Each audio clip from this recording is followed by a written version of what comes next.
in the gospel today, and also we see this image actually depicted in our window right over here, our stained glass window in our church, is St. John the Baptist pointing literally 20, 30, 40 yards away and saying, that person right there is the Son of God, is the Lamb of God. Behold, the Lamb of God, right?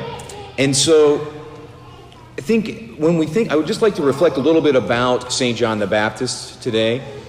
And I think Jesus even gets us to talk. I think it was, earlier in Advent, we had a gospel reading where Jesus is saying, think about why you went out to the desert to see John in the first place, right? Jesus, and then he goes through this. Was it because he was in a palace? Was it because he was wearing nice clothes? No, you went out to see this person because of what he was preaching and the way in which he was living, right? And so I'd like to just, part of what made John the Baptist, helped him make his case and live as a prophet, was the way he was living out in the desert as he was doing his ministry. And I'd like to reflect and use that to talk a little bit today and just preach a little bit about celibacy in the Catholic priesthood. Not just, it is out in the news and it's being talked about a little bit, but also not just to address a current topic, but so that you might know, I think, how to understand or think about the celibacy of priests that have served you in the past, and my own, and also other priests that would come through, or that you might have at some point. I was a priest, or a priest. I am a priest, but I grew up. I was a cradle Catholic, and I never heard anyone preach on celibacy.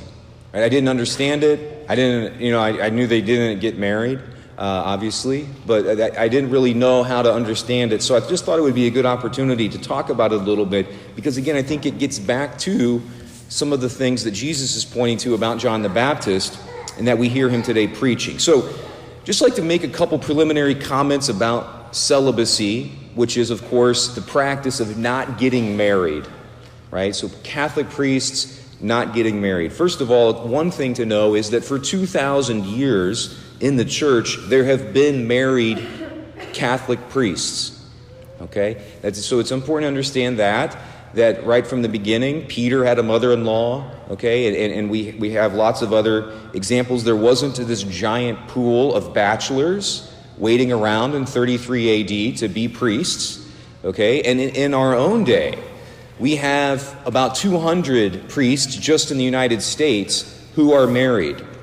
The Vatican has allowed, most of them have come in because the Vatican has said, if you were a minister in another denomination, another Christian denomination, and you convert to Catholicism, you have the option, if you would like to, in discussion with your bishop, serve as a Catholic priest. Right? So we have about 200 people doing that right now. So it's very clear and obvious just with that this is a discipline of the church. It's not a requirement. It's not a dogma. It's not a thing that is absolute, right? So this idea of priests having to live out celibacy, again, it's not that.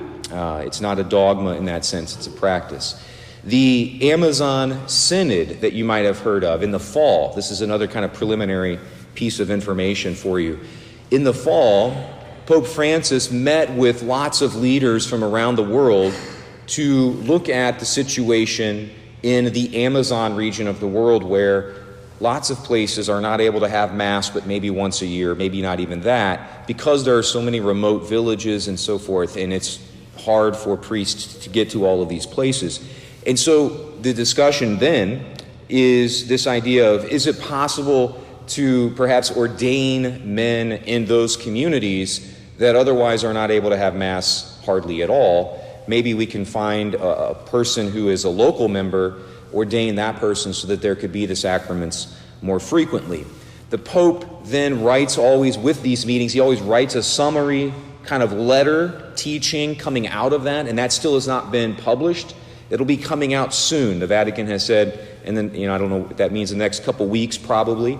And again, so we'll see it in the news no matter what the Pope decides ultimately and teaches in that. It's going to be probably on the front page of a lot of newspapers about celibacy, right? And I think some people will, no matter what it is, people are going to confuse celibacy, not understand it, talk about it in the wrong way. So just want to throw that out there. And then recently, this week as well, Pope Emeritus Benedict, and another cardinal wrote a book, letters typing, teaching about celibacy and kind of where it has come from traditionally in the church and so forth, and kind of celebrating it and so forth. People have talked about that. Of course, those who would like Pope Emeritus Benedict and Pope Francis to constantly be fighting and disagreeing have spun that, I think, as this battle royale in the Vatican, which again, that's not it at all. But I just want to, that sells newspapers when you can portray it as there's a recent movie that's up for Academy Award, The Two Popes, and makes it sound like Pope Francis and Pope Benedict, just are completely at odds and don't like hogwash, okay, completely. This then feeds the narrative, and again, it helps sell newspapers, but it isn't the case. So you're going to hear about it, celibacy. You probably, like me, if you've never heard it preached, so I just want to talk about it a little bit. How should we view then, given those kind of preliminary comments, how should we view celibacy? How should we understand it?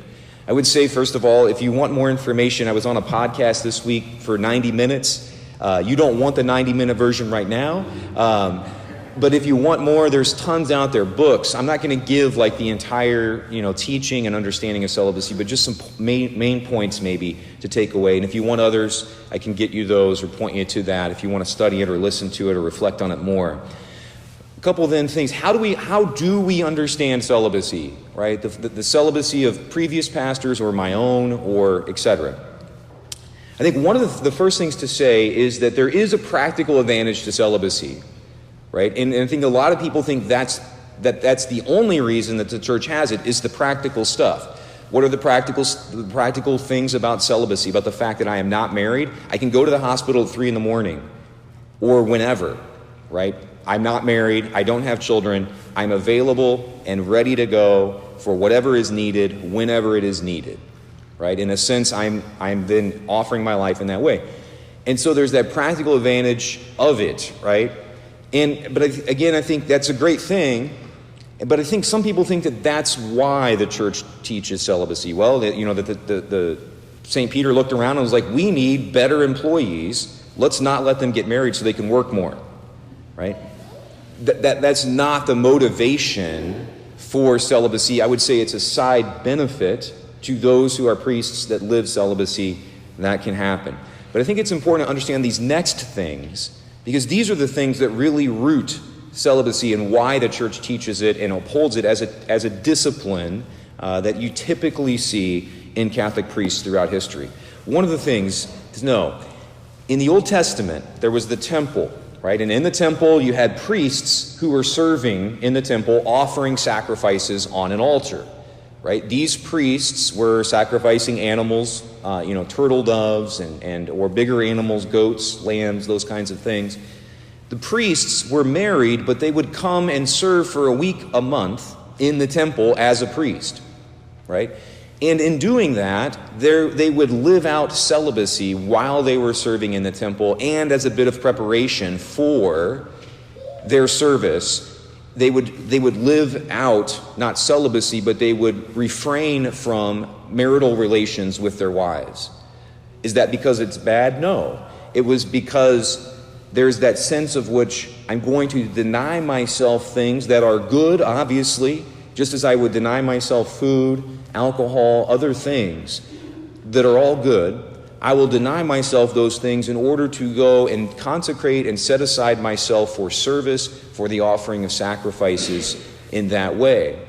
So what you see in the very, very beginning of the church, although Peter's married, and lots of other people were married, there is a sense and a belief that the new priesthood here now, where we're offering not lambs or goats or anything else, but we're offering Jesus Christ himself, the priesthood comes out of that, the Catholic priesthood. And so there was this sense of which they began living right from the very beginning, that notion that when I go and serve as a Catholic priest, I will deny myself relations, right? And in order to prepare myself and to get ready and to sanctify myself for that offering of sacrifices.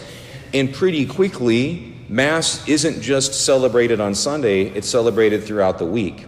I've celebrated Mass every day of my priesthood, I think. There might have been a day I was sick or something. But pretty much every day of my priesthood, I've celebrated Mass. And that's typically been the practice of priests. And so there's that sense of which, out of the Old Testament priesthood, I now am also living that out, but celibacy and not even getting married in the first place in order to kind of perpetually live that preparation and sanctification and setting aside for ministry at the altar. So I think it's just helpful to know that the new priesthood, the Catholic priesthood, came out of its Old Testament origins of not having marital relations and setting yourself aside in that way. I think another thing is, this gets back to St. John the Baptist. Another thing about celibacy is I think it lends and is a very powerful way of preaching, right? The way we live preaches a lot. We all know that. We all say that all the time. My actions speak louder than words is a phrase we use all of the time, right? The way in which St. John the Baptist was living, that was Jesus' point. The lifestyle, the decisions he was making, the fasting, the hair shirts, the living out and denying himself comforts and living out in the desert, that lent credence to the fact that he's able to then point to Jesus, right? People were coming to him because he was living a certain way.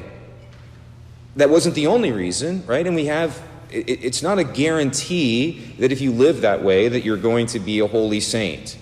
But it certainly cuts down on the frauds, right? If you're going to be a charlatan or you're going to be a fraud as a priest or a preacher or whatever, it's certainly harder to do that if you're denying yourself lots of things. Most charlatans and frauds are also going to be very much in favor of, Lear jets, palaces, nice clothes, fine dining.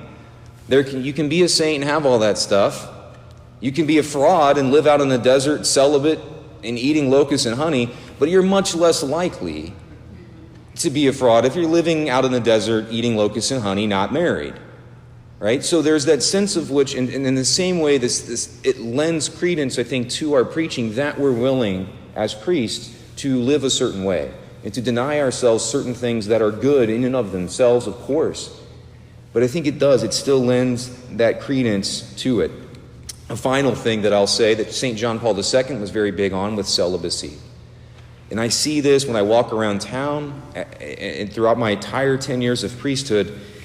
The celibacy of the Catholic priesthood, as it's lived 98% of the time around the world, it points not just to Christ. It certainly lends us the ability to do that, to preach, but it also just in that very denial of itself points to heaven, to a greater reality. The fact that someone is walking around willing to deny themselves something that is very good, very beautiful, and very awesome, the fact that somebody is willing to set that aside gets people to stop and say, maybe this isn't the end of things. Maybe what I see around me in this world is not all of it.